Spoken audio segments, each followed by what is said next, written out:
আসসালামু আলাইকুম। কেমন আছো তোমরা সকলে? আর মাত্র কয়টি দিন, কিছুদিন পরেই তোমাদের শুরু হবে জীবনের সব থেকে একটি গুরুত্বপূর্ণ পরীক্ষা, এইচএসসি পরীক্ষা। এই পরীক্ষায় তোমাদের অন্যতম একটি গুরুত্বপূর্ণ বিষয় হলো আইসিটি।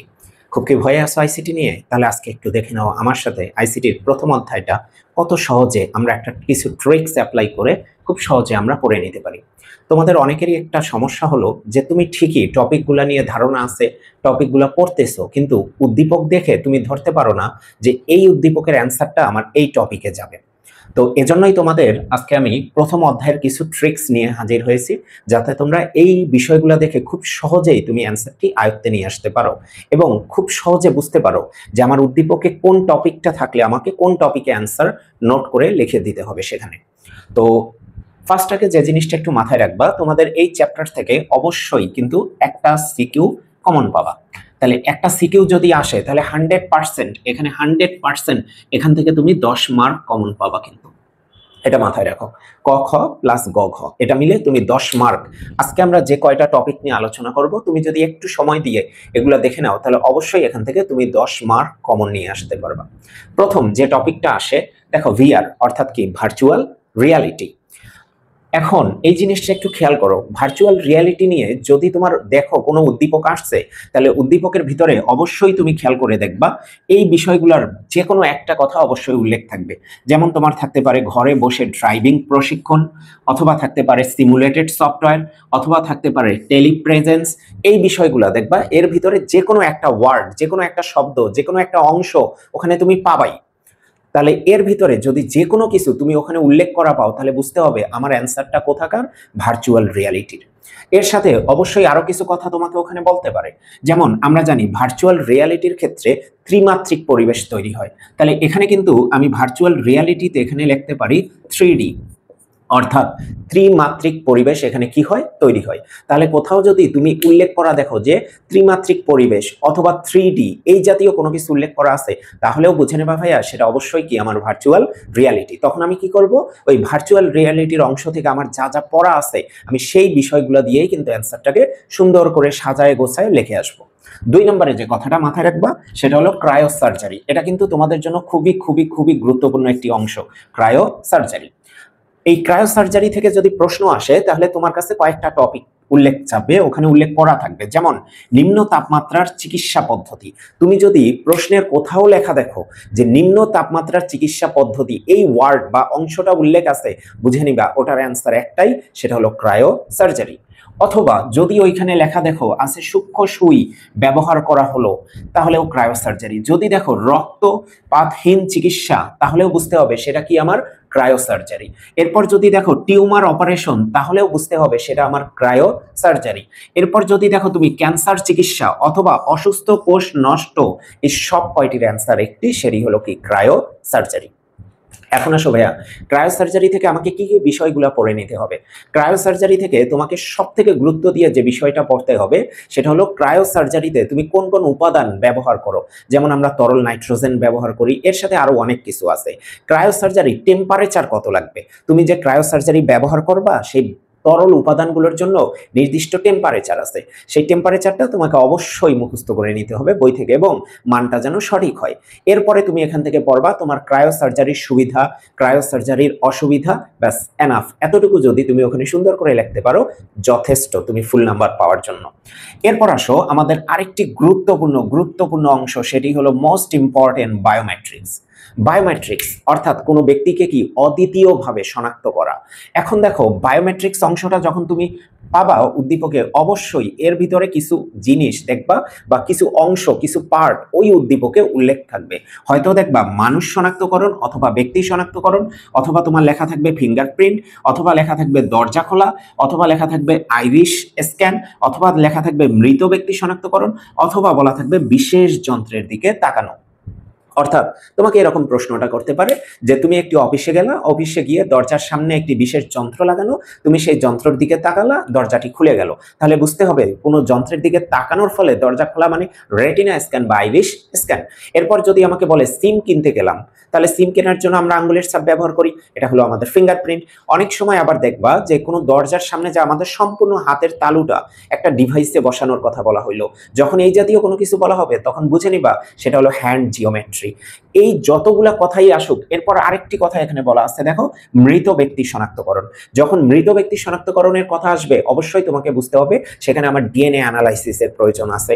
এরপর আসো, যদি বলা হয় আমাদের দরজা খোলা তো হইলো, বিশেষ যন্ত্র হইলো, মোটামুটি দেখো এই কয়টা টপিকের ভিতরেই কিন্তু তোমার প্রশ্নটা চলে আসবে বায়োমেট্রিক্স থেকে। তবে বায়োমেট্রিক্স অ্যান্সার করার সময় খুবই গুরুত্বপূর্ণ একটা জিনিস তুমি মাথায় রাখবা, সেটি হলো বায়োমেট্রিক্সের কিন্তু প্রকারভেদ আছে।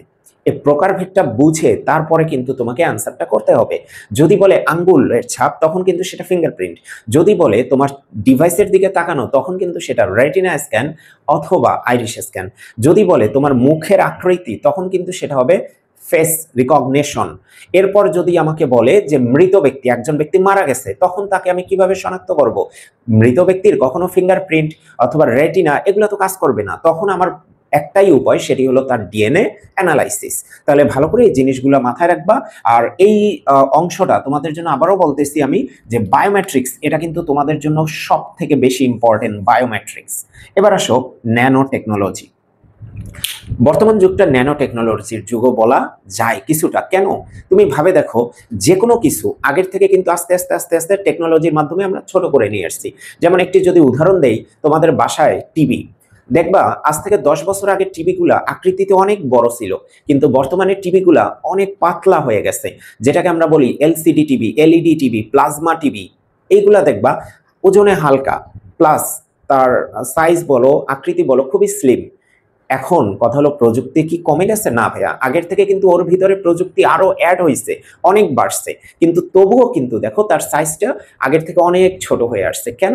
কারণ আমরা যে ডিভাইসগুলো আগে ব্যবহার করছি এখনো সেগুলো তার ভিতরে ব্যবহার করি, কিন্তু তার আকৃতি অনেক কি হয়ে গেছে, ছোট হয়ে গেছে। তাহলে যদি আমার ন্যানো টেকনোলজি থেকে প্রশ্ন আসে তাহলে অবশ্যই মাথায় রাখবা ছোট কোনো কিছুকে বোঝাবে, ছোট কোনো কিছু।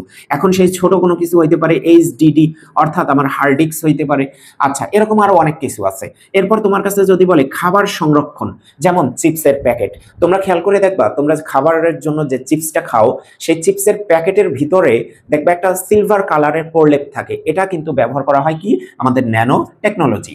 এরপর আসো খেলার সামগ্রী, ক্রিম। এখন ক্রিম মানে আমরা কোনটাকে বুঝাইতেছি? সানস্ক্রিন, অর্থাৎ আমরা সূর্যে বা রোদে গেলে মুখে যে ক্রিমটা ব্যবহার করি তার ভিতরে কিন্তু আমার জিঙ্ক অক্সাইড ব্যবহার করা হয়, আরো কিছু উপাদান আছে। তাহলে মাথায় রাখবা ছোট কোনো কিছুকে যখনই বোঝানো হবে, খাবার সংরক্ষণের কিছু বোঝানো হবে, খেলা সামগ্রীর কোনো কিছু বোঝানো হবে, ক্রিমের কোনো কিছু বলা হবে, তখন একটাই অ্যান্সার তুমি সেখানে উল্লেখ করবা, সেটা হলো ন্যানো টেকনোলজি। এবার আসো পরের টপিক আমরা যাব, সেটা হলো জেনেটিক ইঞ্জিনিয়ারিং। খেয়াল করে দেখো জেনেটিক ইঞ্জিনিয়ারিং, আমরা যে বর্তমানে অনেকটা খাদ্যে পরিপূর্ণ, এর অন্যতম একটা অবদান হলো কার? জেনেটিক ইঞ্জিনিয়ারিং এর। কেন? দেখো আমাদের যত উন্নত জাত আছে, উন্নত জাত খেয়াল করে দেখো, তারপর অধিক ফলন, তারপর সারা বছর ফলন। তাহলে উন্নত জাত মানে আমরা কি বুঝাইতেছি? হাইব্রিড, যে আমাদের ধান আছে, গম আছে, ভুট্টা আছে, সবকিছু কিন্তু। প্লাস অধিক ফলন, আগে আমাদের 1 একর জমিতে যে পরিমাণ ফসল হতো তার থেকে কিন্তু এখন দ্বিগুণ, 3 গুণ, 4 গুণ এর চেয়েও বেশি কিন্তু ফসল হয়। এরপর সারা বছর ফলন, বর্তমানে অনেকগুলো ফল পাওয়া যায় যেগুলো তোমার সারা বছর হয়। যেমন আমরা সাধারণত জানি আম কিছু নির্দিষ্ট সিজনে হয়, একটি নির্দিষ্ট সিজনের ফসল, কিন্তু বর্তমানে কিন্তু সারা বছর আম পাওয়া যায়। এরকম আরো অনেক কিছু আছে যেগুলো বর্তমানে আমরা সারা বছরই কিন্তু ফলাইতে পারি। তাহলে এর পিছনে অবদানটা কার?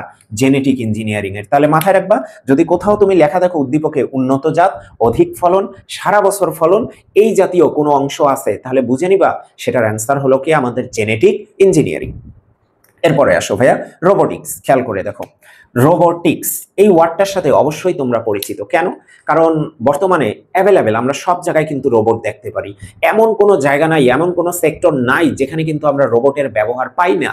তোমার রেস্টুরেন্ট থেকে শুরু করে, অফিস আদালত থেকে শুরু করে, কলকারখানা থেকে শুরু করে, হাসপাতাল থেকে শুরু করে প্রতিটি সেক্টরে আমাদের রোবট কি করা হয়? ব্যবহার করা হয়। বর্তমানে যত সূক্ষ্ম অপারেশন আছে মেডিকেলের, সবকিছুতে কিন্তু আমাদের রোবট আস্তে আস্তে আস্তে আস্তে ব্যবহার কি বেড়ে যাচ্ছে। এরপরে আসো, এখন আমি কিভাবে বুঝবো যে এই টপিক থেকে প্রশ্ন আসলে এটা? তুমি দেখবা মানুষের বিকল্প কোনো যন্ত্রের কথা সেখানে বলা থাকবে, মানুষের বিকল্প যন্ত্র, প্লাস তোমার বলা থাকতে পারে ঝুঁকিপূর্ণ কাজে ব্যবহৃত যন্ত্র। এখন এইখানে একটা কথা মাথায় রাখো, সেটা কি? ঝুঁকিপূর্ণ কাজ। তুমি একটু ভাবে দেখো, এমন কিছু জায়গা আছে যেখানে মানুষের পৌঁছানো কিন্তু কি খুবই কষ্টসাধ্য, প্লাস খুবই ঝুঁকিপূর্ণ। যে কোনো সময় মানুষের প্রাণহানি হতে পারে। যেমন ফায়ার সার্ভিসের ক্ষেত্রেই তুমি চিন্তা করে দেখো, যখন কোনো এক জায়গায় আগুন লাগে সেখানে কিন্তু মানুষ নিজে ঢুকে কাউকে উদ্ধার করে নিয়ে আসাটা খুবই কষ্টকর হয়ে যায়। কিন্তু সেখানে তুমি ভেবে দেখো, যদি মানুষের বিকল্প হিসেবে একটি যন্ত্র অর্থাৎ রোবট তুমি পাঠাতে পারো, তাহলেই দেখবা সেখানে কিন্তু ঝুঁকিটা অনেক কমে যাবে। তোমরা হয়তো এটা নিয়ে একটা ছবিও দেখছো, হিন্দি একটা ছবি আছে রোবট, তুমি চাইলে দেখে নিতে পারো, তাহলে কিন্তু অনেক কিছু আইডিয়া পাওয়া যাবা। প্লাস আমাদের বাংলাদেশে একটি রোবট এসেছিল সোফিয়া নামের, হয়তো তোমরা সেটাও দেখছো, তাহলে বুঝতে পারবা বর্তমানে মানুষের বিকল্প হিসেবে কিন্তু ব্যবহার হইতেছে কোনটি? রোবট।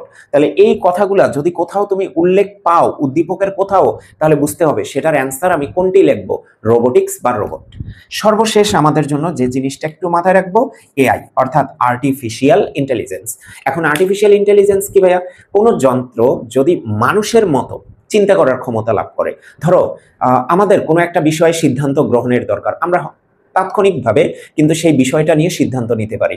যেমন আমার ক্ষুধা লাগছে, আমি এখন ভাত খাবো, এই ধরনের যে কোনো সিদ্ধান্ত প্লাস আবেগ অনুভূতি যে কোনো কিছু কিন্তু আমরা সিদ্ধান্তের মাধ্যমে নিয়ে আসতে পারি। তাহলে কোনো যন্ত্র তুমি আবিষ্কার করলে, এখন সেই যন্ত্রটার যদি মানুষের মতো সম্পূর্ণ চিন্তা করার ক্ষমতা থাকে, সিদ্ধান্ত নেওয়ার ক্ষমতা থাকে, তখনই আমরা সেটাকে বলবো এআই অর্থাৎ আর্টিফিশিয়াল ইন্টেলিজেন্স। বর্তমানে সবচেয়ে একটি আলোচিত বিষয়, সবচাইতে মাথায় রাখবা, সবচেয়ে আলোচিত বিষয়টি হলো কি আমাদের এআই অর্থাৎ আর্টিফিশিয়াল ইন্টেলিজেন্স। এখন এআই এর কিন্তু ভালো দিকও আছে, খারাপ দিকও আছে। ভালো দিক হলো তুমি যে কোনো গ্রাফিক্সের কাজ এআই এর মাধ্যমে করে নিতে পারবা, যে কোনো নোট তুমি এআই এর মাধ্যমে করে নিতে পারবা। আবার অনেক খারাপ দিক আছে, যেমন মানুষের কর্মসংস্থান কিন্তু হারায় ফেলাইতেছে এই এআই এর কারণে। কেন? কারণ মানুষের কাজগুলো সে মিনিটের ভিতরে তোমাকে করে দিতেছে। ফলে এখন আমরা সবাই মূলত কিসের উপর ডিপেন্ড হয়ে পড়তেছি? এআই এর উপরে। তুমি চিন্তা করে দেখো, যদি উদ্দীপকের কোথাও লেখা দেখো নিজে থেকে সিদ্ধান্ত নেয়, অথবা দ্রুত উত্তর দেয়, অথবা চ্যাট জিপিটি, ডিপসেক এই ধরনের কোনো ওয়ার্ড তুমি কোথাও উল্লেখ দেখো উদ্দীপকের, তাহলে সোজা একটা কথাই মাথায় রাখবা, আমাকে সেখানে কোন টপিকটা নিয়ে অ্যান্সার লিখতে হবে, সেটা হলো এআই অর্থাৎ আর্টিফিশিয়াল ইন্টেলিজেন্স। এখন দেখো, আমরা শুরু থেকে 1 2 3 4 5 6 7টি এই 7টা টপিক নিয়ে আলোচনা করছি। এই 7টা টপিক তোমার মূলত কিভাবে পড়তে হবে, প্রতিটা টপিকের তুমি সুবিধা অসুবিধা ব্যবহার জাস্ট এই 3টা জিনিস একটু রিভিশন দিয়ে নিবা, কয়েকবার রিডিং পড়বা 4 থেকে 5 বার, তাহলেই দেখবা তুমি কিন্তু লেখার মতো একটা অ্যাবিলিটি এখানে পেয়ে যাবা। আর এটা মনে রাখো, এই যে 7টা টপিক আছে এর বাইরে এই চ্যাপ্টার থেকে প্রশ্ন হবে না। এখান থেকে তুমি 10 মার্ক একদম 100% কমন পাবা। তবে আবারও বলি, এর ভিতরে সবথেকে গুরুত্বপূর্ণ যে টপিক সেটি হলো তোমাদের cryosurgery, biometrics, AI artificial intelligence, এর সাথে তুমি সময় করে অবশ্যই nano technology, genetic engineering, robotics, virtual reality, এই কয়টা পার্ট যদি পারো অবশ্যই ভালো করে দেখে নিবা। তবে আবারও স্মরণ করাই দেই, তোমাদের বায়োমেট্রিক্স যখন পড়বা ভাইয়া, তখন অবশ্যই বায়োমেট্রিক্সের প্রকারভেদগুলা তুমি খুব সুন্দর করে যেন মাথায় নিয়ে নিতে পারো। যেমন তোমাদের কাছে প্রশ্ন করবে আইরিশ স্ক্যান ও ফিঙ্গারপ্রিন্ট এর মধ্যে কোনটি বেশি সুবিধাজনক, অথবা দেখবা সেন্টারে গিয়ে এরকম তুমি প্রশ্ন পেয়ে গেছো যে তোমার ফেস স্ক্যান এবং ফিঙ্গারপ্রিন্ট এর ভিতরে কোনটি বেশি সুবিধাজনক, তখন অবশ্যই যেন তুমি বুঝতে পারো সবচেয়ে সুবিধাজনক হলো ফিঙ্গারপ্রিন্ট। এবং সবচেয়ে যদি নির্ভুল বলা হয় সেটি হবে কিন্তু তোমার কি ডিএনএ অ্যানালাইসিস। তাহলে আশা করি প্রথম অধ্যায় নিয়ে তোমাদের উদ্দীপক ধরতে যে সমস্যাটা হয় সেই সমস্যাটা আর থাকবে না। তাহলে এটাই ছিল আমাদের প্রথম অধ্যায়ের ট্রিক্স, এবং এখান থেকে মাথায় রাখো আমি যা লিখে দিছি এর বাইরে যাবে না, এবং এখান থেকে তোমাদের একটা সিকিউ কমন পাবা, অর্থাৎ 10 মার্ক তোমার এখান থেকে চলে আসবে। আর তোমার দরকার পাশ করার জন্য কত মার্ক? মাত্র 7 মার্ক। তো আইসিটি মোটেই কঠিন কিছু না, তুমি নিজের মনে সাহস রাখো, চেষ্টা রাখো, একদম তুমি পারবা তোমার কাঙ্ক্ষিত লক্ষ্যে পৌঁছাইতে। আমাদের সাথে থাকো, আমাদের ক্লাসগুলো শেয়ার করে দাও সবার সাথে, তারাও দেখুক, তারাও জানুক, তারাও শিখুক, কারণ শিখলে কখনো প্রতিভা কমে না, বাড়ে।